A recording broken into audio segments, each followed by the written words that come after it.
you for coming. Today, I'm John Burris, with lawyers from the office, Ben Nussbaum and others, along with family members, and of course the mayor.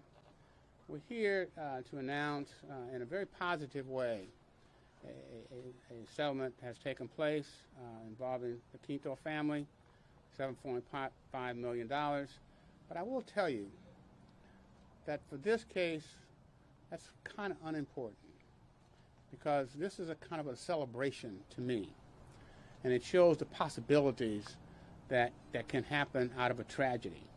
And when a tragic event happens, sometimes you just have the lawyers, they do the work, and the case ends, and the family suffer, and they go about whatever happens. But not this case. This is a case where the family, from day one, took the tragedy and the loss and circumstances surrounding Angelo's death and turned it and tried to turn it into a positive good. And they did so. And over the last 3 years, they have made considerable efforts in trying to bring about social positive changes in the city and try to improve the relationship between the police and the community, and to give due consideration to try to prevent the negative reactions, interaction between the police and the mentally impaired. As many of you know, in many cases that take place now, there are a lot of mentally impaired, emotionally impaired people, and often those cases are not de-escalated in ways that prevent the person from being seriously injured or killed. Well, and this is a case that simplifies that, but more importantly, it's an effort on the part of the city and working with the family to try to minimize that from happening in the future. And considerable effort has been done, and I'll let them talk about it, because I think that the real plus that comes from this case is the collective efforts on their part and the willingness on the part of the city officials, including the mayor's office, to work collectively to bring about a positive change. And I hope that we do not have deaths, seriously injured people to come from these kind of situations, that mentally impaired people, the response will be more for mental health and less law enforcement, unless law enforcement requires it. But that's not always the case. So this presents that opportunity, and I think that what we've done here, for me, is a very positive good. And it's often important, because cases can be a case. But I like to think of cases sometimes being more than just a case, and that a case can be used as a basis for social good. Not all cases that work that way, but this one has. And that's why I think it's important that we communicate with all of you and let you know about this, and that you hear from the family and get a sense of why it was so important to them. So before we'll start, Ben will talk, then we'll have the family members talk, then we'll have the mayor, and then any other community people can talk, and then we'll open it up for questions. Okay? Thank you. Ben? Thank you. So there has been so much change that the Quinto family has created, that Angelo has created. You know, and I think back to it early on in this case, some of you might remember this, there was a coroner's inquest that was held, and that's where the county first announced that this was allegedly an excited delirium death. And some of you might remember that I laughed and walked out of that hearing when I heard that. And I did that because it was so false and so obviously phony. Now, one of the things that Angelo's family, that the Quinto family has done, is we now have legislation that really they were the moving force behind to now prevent excited delirium or any of its other synonyms, like agitated delirium or hyperactive delirium, from being used as a cause of death, from being recognized as a cause of death, from being listed as a cause of death on a person's death certificate in the state of California. That's just one example. These are all excuses that police officers have used over the years to explain away their unreasonableness in how they restrain people and kill them. And they say, oh, let's blame the victim and call it excited delirium. In any event, the family has done so much good. Thank you. Thank you. Robert. Come. Whoever. To talk about what you've done. You know. Yeah. All right. Well, thank you all for being here. And I think, as John was saying, it really is It's a strange thing to go through, but we have been so fortunate in that instead of an adversarial process, we've largely found a city, and there are many things that we still need to work on, but we found a city that has listened to a lot of our pleas and has begun to make the necessary changes that we need to have. And it's a process of change. We're not done here. It's a process that will take many years, but it's a process that has begun in Antioch. I want to thank the mayor and the city council for their openness. Maybe there were debates and arguments about some of these things, but police and body cams are now a reality in Antioch. A non-police mental health response team, usually non-police mental health response team, is also a reality in Antioch, and it's prevented other people from dying.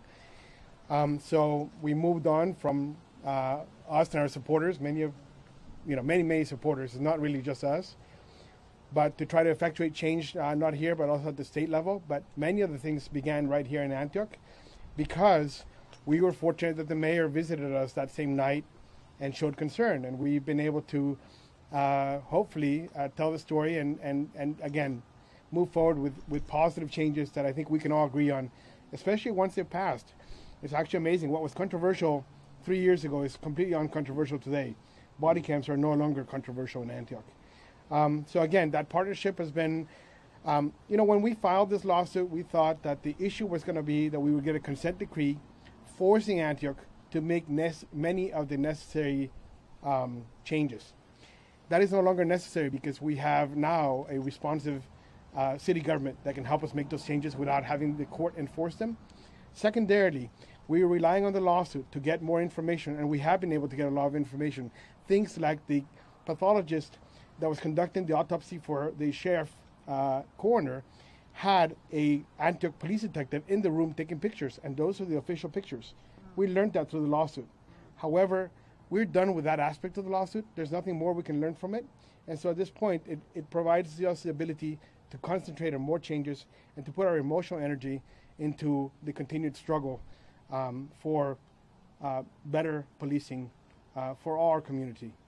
I'll say again that the beginning problem in Antioch was a lack of respect, particularly to people that are perceived to not have sufficient status, and we need to work towards that. And we look forward to continuing to work in Antioch to make sure that the police department respects and treats fairly all its residents, regardless of race, creed, color, or income status. Thank you, Bravo. Bella and family members, come on. Hi. Hello. Thank you for being here and for being. Thank you for being a part of every step of this journey towards accountability. This is some semblance of justice that we've been able to work towards positive reforms and positive change, legislative and advocacy change, that we've been able to build community in a town where my family had only moved in 2 months before my brother was killed.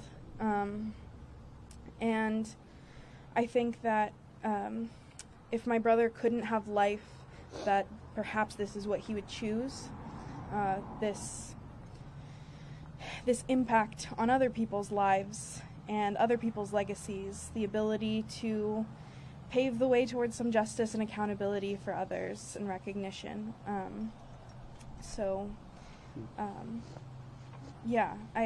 This is the end of a civil suit, but it's only really just the beginning of a lifetime of positive social change. So we are really grateful to have been able to honor Angelo in this way. Good. Thank you. Cassandra? No? No. Okay, at this time we will bring on the mayor. A few remarks. Okay. Thank you, everybody, for joining us here today.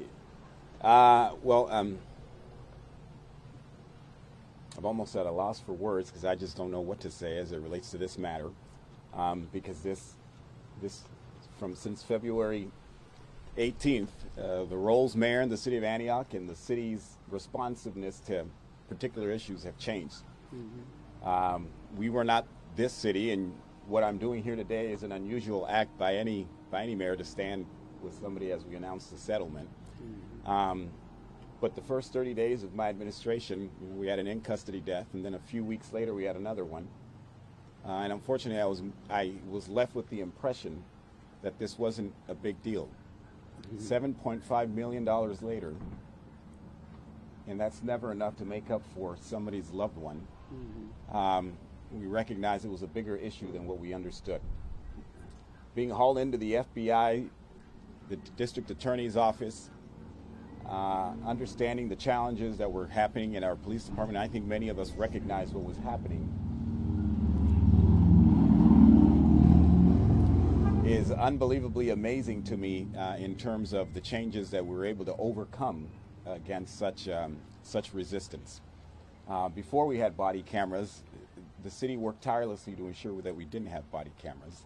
And the city worked tirelessly to ensure that everybody believed that nothing was wrong in our police department. And so years of, frankly, failed leadership brought us to changing the culture, not just at the police department, but at the city as well, and taking these concerns serious. So we've done a lot in terms of establishing reforms that I think build a safer community for every single segment of our city, and to ensure that people do have justice when we are wrong.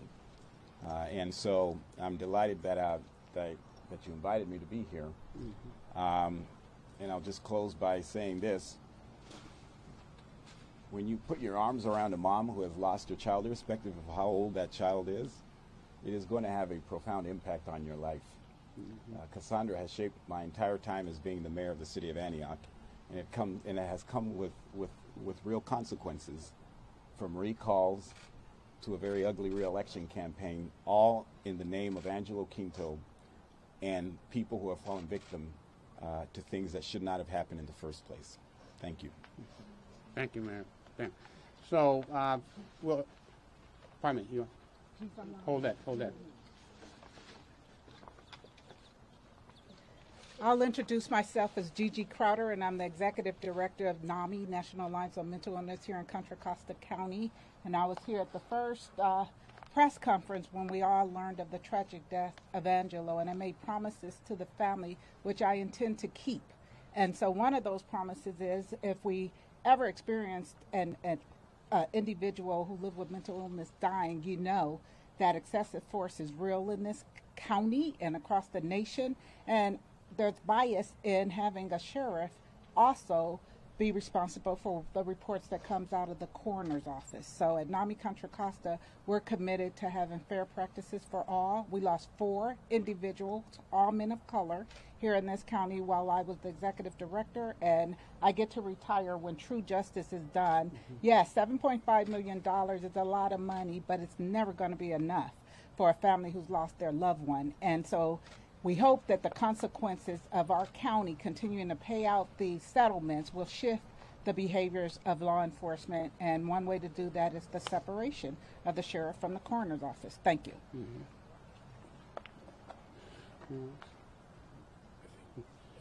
I'll say something. Oh. Of course you will. Don't burn the place down. Oh. Okay.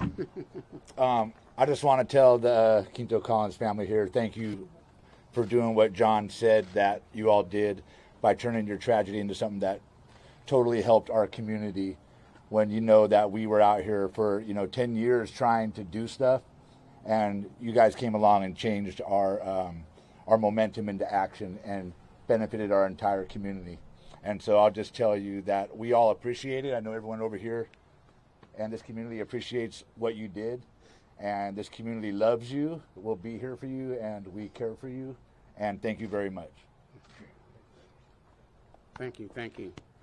It is, as I said earlier, it's not often that we can take a case beyond the 4 corners of the case. There are cases we have had some success in it, and it's always important to know that a case presents an opportunity if all parties are willing to look at it from the tragedy that's taken place and to see how you can prevent that from taking place in the future.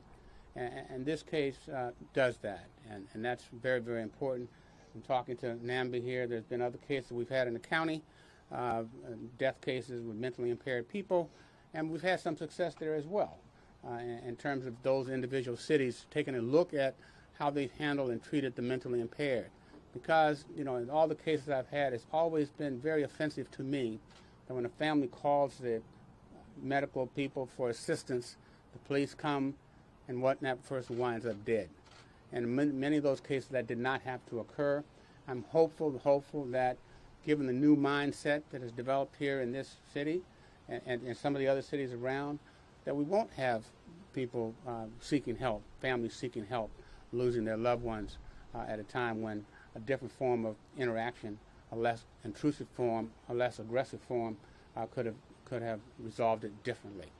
So that really is very important. So I'm open to questions now. You can ask any questions of us or any of the family members if you have any.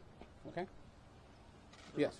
You know, for the family, you've shown a tremendous amount of grace in this process, and I'm wondering where that comes from. What drives you towards social change in a moment when many families are furious? And John, I'm curious how often you've seen this sort of display of grace in your career. Well, to answer my question, more recently, since I will tell you, since the Oscar Grant case. Before that, you know, I've had a lot of cases before that, but Oscar's case was a changing point. It was a momentous change in the community's response to the activities taking place, and there's been a great movement on the part of the communities since then to look out for the families, many of which are here, but secondly, to see if they could bring about change within the communities themselves. So I've seen that more often than not. Many of the cases I've been involved in the county here more recently, those families clearly have been sensitive to the issues and really want to bring about positive change and to do something for the memory of their kids. And many of these are young people like here that have died in their early 20s and early 30s. And you can imagine, you know, having kids that old myself, I could appreciate the pain and anguish that comes with that. So I sort of lived through my own sense of social justice, but my own sense of being able to uplift them and to help them kind of carry forth and meet their sense of retribution, if you will, of freedom, if you will, a sense of responsibilities, and a sense of carrying on the life in a way of their lost one. So that sort of propels me and my office and the members we have there, but each of them can speak individually. It's actually pretty connected to what John's saying in many ways. The first people at our first press conference that were really supportive of us and had our back, and if you would, were the families of Miles Hall, the families of Petey Perez, the families of Oscar Grant, the families of so many more that I'm forgetting names now, but it's just been, sadly, a long, long list of people that have embraced us. And I would say secondarily, it kind of goes to what Frank was saying, it's community. The silver lining is you find some community, you find support, and you find a lot of great people that want to make changes and want to make it a better world. And you get beyond the people that want to polarize everything, right, and to the people that want to actually see a better world. And that is actually uplifting, I think, in some ways. And so all that helps you go forward. So I would say the organizers, the activists, and then the hidden activists, whether that be in the press or in government or in the police department or anywhere. We have found kindred people that if you say, this is what happened, and if you can tell the truth, some people will come beyond what you'd expect and try to work with you to make it a better world. So, but it did start with the families of other impacted families. We're also trying to help other impacted families. I will just remind you the vast majority of impacted families are not out there in front of the press. So it's kind of a responsibility to speak for them in some ways, as one that does have a voice. But that means that people may be undocumented, or they were terrorized or terrified into not coming forward. So the list is much, much longer than what we normally would refer in public. So all that helps us. You know, it's really not us, and there's a lot of attribution to us, and we lent our story and tried to always be truthful in everything and fair and balanced in everything we reported and told, and that's led to creating some change. But it's not just us. There's 100 people behind each one of us making that possible. Okay. In light of what happened, the changes that they have made, can you name some other issues that you will see we can tackle this and this too? And just before I go, let me just say this. Look, I'm involved in another major case out there, and so I don't really want to get into that case. That case has a lot of effort, many of you know of it. but that's not, today is not the day, okay, to get into that. There's a lot of work that has to be done. I think the mayor is clear. A lot has taken place, a lot of positive. Let's accept what we got today and recognize tomorrow is another day, and we'll get back to work on those cases. But absolutely, I would just echo and say that we're at the beginning of what needs to be done. This is not the end. This is only scratching the surface of what we need to do to get accountability, transparency, and police departments across this nation that are responsive to every member of the community, not just the privileged few. So we need to have police departments that can treat across the board every person, regardless of race, creed, religion, or perceived social status, as equals. Okay. Yes. How do you want the world to remember yourself? No. You got to speak up. You gonna do that? Yeah, come on. You can do that. Yes, that's naturally a very emotional and difficult question at times, but I think generally we want him to be remembered for how he lived, not how he died. That can be really difficult when you're pursuing change because of that story, but we have these videos of him, or one in particular where he's just being very introspective on a hike, and we want to highlight that that's who he was. He was just a normal guy who was always trying to better himself. I mean, one thing I will mention with that is if he struggled with depression, he felt like it was a weakness to seek help for it outside of just researching it online. And I hope that others don't continue to share that sentiment, because it is not a weakness, it is a strength. But outside of that, he was very artistic. He's the reason that I drew, our logos, and the reason that I share anything, because he really believed in all of his family members. He believed in me more than I could ever believe in myself. He loved to cook. He loved so many things, and he was multifaceted, and he loved to be alive. He was so grateful for life, and I hope that, if he is somewhere out there, he can be grateful for everything that we've tried to do in honor of him. Yeah. And his memory will live on in the various things that you've done and the names that have been attached to it, so he will live forever, and will have meaning for others, Sometimes events that happen, people get the benefit of those events. Years gone by, they do not know what happened to cause that. And that's how the social order takes place. And so many people will benefit, we hope. Lives will be saved. Brutality will not occur. They will not know that it was because of him and the efforts that we've given that did that. So hopefully it will live in memory forever. Okay? Okay, that's it. Thank all of you. It's been a long haul here. Many of you have started at the very beginning, and some have come along the way, and you've known the trials and tribulations we've gone through in the various departments and various litigations. But at the end of the day, it was always the same goal, and that was to get a sense of real justice as best you can when there's a life that is lost, that you cannot recover, but you can have some sense of justice from it by moving the social order in a more positive way forward. This case has done that, and I'm very happy for that, happy for the family. Thank all of you for coming. Angelo Quinto. Angelo Quinto. Angelo Quinto. Angelo Quinto.